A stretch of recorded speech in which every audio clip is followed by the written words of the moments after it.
नई नई चाची के साथ गठबंधन। दोस्तों, मेरा नाम रंजन देसाई है। इस समय मेरी उम्र 24 साल है और मैं कोल्हापुर, महाराष्ट्र का रहने वाला हूँ। ये कहानी आज से लगभग 2 साल पहले की है। ये कहानी मेरे और मेरी चाची के बीच हुई एक घटना के बारे में है। उन दिनों मैं बी.कॉम के आखिरी साल में था, यानी कि मैं अपने फाइनल ईयर की पढ़ाई कर रहा था। आपको बता दूं कि मेरा ज्यादा ध्यान उन दिनों पढ़ाई में नहीं लगता था। चूंकि वो लास्ट ईयर था तो उस साल में मैं ज्यादा समय मस्ती करने में ही बिता रहा था। हर वक्त मैं आवारा घूमता रहता था और इधर उधर मटर गश्ती करता रहता था। अपने फोन पर मैं हर वक्त वो वाली वीडियो देखा करता था। इस तरह से मैं अपने टाइम का पूरा एंजॉय कर रहा था। लेकिन कहते हैं न कि एक ही काम बार बार किया जाए तो बोर हो जाता है। इसलिए बहुत दिनों तक वो वाले वीडियो देखकर भी अब बोर हो गया था, क्योंकि अब मुझे असल में ही वो करना था, लेकिन मेरे पास उसका कोई जुगाड़ नहीं था। लेकिन कहते हैं ना, जहां चाह वहां राह। तो भगवान ने मुझे एक बहुत ही अच्छा मौका दिया और फिर एक दिन उसका जुगाड़ भी हो गया। ये बात उन दिनों की है जब मेरे घर वाले सभी 5-6 दिन के लिए किसी रिश्तेदार के यहाँ पर शादी के फंक्शन के लिए जा रहे थे। मेरे एग्जाम की वजह से मैं नहीं जा सकता था। मेरी एक चाची जी भी थी, जो कि हमारे घर के बाजू वाले घर में ही रहती थी। उनका नाम नेहा था।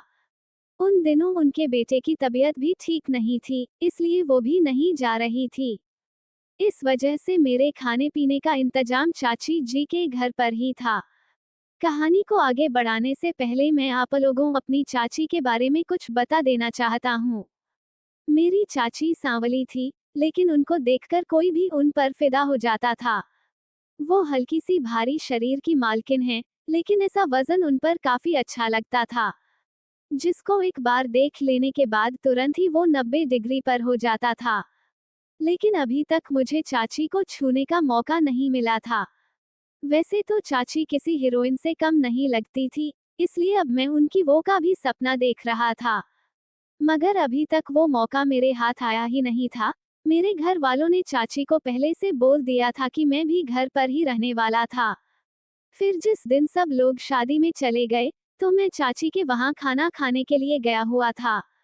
उस दिन खाना खाते हुए ही मुझे चाची के वो की दरार दिख गई। फिर अगले दिन सुबह चाची के यहाँ पर मैं नाश्ता करने के लिए गया, तो चाची ने कहा, जब तुम्हारे घर वाले शादी अटेंड करके वापस नहीं आ जाते, तब तक तुम मेरे यहाँ पर ही सो जाया करो। मेरे बेटे की तबीयत भी ठीक नहीं है और इस तरह से तुम्हारे यहाँ पर रहने से मेरी भी कुछ मदद हो जाया करेगी। मैं तो चाची की हर मदद करने के लिए तैयार था। इससे अच्छा मौका मेरे पास और कोई हो ही नहीं सकता था। चाची ने कहा, तुम्हारे यहाँ रहने से मुझे बार बार तुमको घर से बुलाना भी नहीं पड़ेगा, तो मुझे भी आसानी हो जाएगी। मैंने तुरंत हाँ कर दी। फिर मैं अपने कपड़े वगैरह लेकर चाची के पास ही चला आया। अगले दिन मुझे पेपर देने जाना था, तो उस दिन चाची सुबह से ही अपने काम में लगी हुई थी। मैं अपना एग्जाम देने के लिए निकल गया। शाम को जब मैं घर लौटा तो देखा कि चाची सो रही थी। एक बार मन तो किया कि जाकर चाची के वो को मैं अभी वो कर दूं, लेकिन फिर कुछ सोचकर मैं रह गया। उस दिन भी जाकर मैंने बाथरूम में अपना कीमती सामान बहवा दिया। फिर अगले दिन मुझे दूसरे पेपर की तैयारी करनी थी, तो मैं तैयारी करने के लिए बैठ गया। रात को चाची ने अपने बेटे को यानी मेरे चचेरे भाई को खाना खिलाकर सुला दिया। उसके बाद हम दोनों ने भी खाना खाया और मैं थोड़ी देर टीवी देखने लगा। तभी चाची भी अपने बर्तन वगैरह साफ करके किचन का काम खत्म करके टीवी देखने चली आई। बहुत रात होने के बाद चाची ने बोला, चलो अब सोते हैं। चाचा के घर में 2 बेड थे, एक उनका और एक चिल्ड्रेन बेड था।